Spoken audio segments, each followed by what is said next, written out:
Welcome to Understand the Math. I'm going to show you exactly how to verify this trig identity. In this problem, it looks like both sides are about the same amount of complication, but there's one term on the left and two terms on the right, so we'll start with the right-hand side since it has more terms. To get the two terms on the right to be more similar so that we can combine them, let's remind ourselves that tangent x is sine x divided by cosine x. So we'll plug that in. On the left-hand side, we have sine squared x, tangent squared x. And then on the right-hand side, we can put in tangent as sine over cosine. So we have sine squared x on top, cosine squared x on the bottom, and we subtract off sine squared x. Since we want to get our right-hand side to just have one term, let's get a common denominator. Our common denominator is cosine squared x.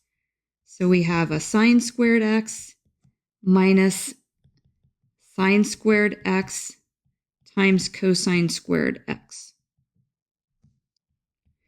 We can then see that we can pull out a sine squared x. So we'll factor that out. And we're left with a 1 minus cosine squared x. And on the bottom, we have cosine squared x. We can now see that sine squared divided by cosine squared is tangent squared. And that's good because that's on the left.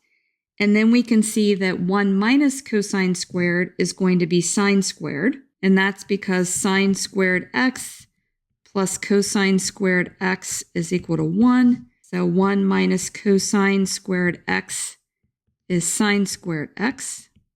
So we'll put that in. And then we'll just reverse the terms so it looks like the left-hand side. So this is equal to sine squared x times tangent squared x.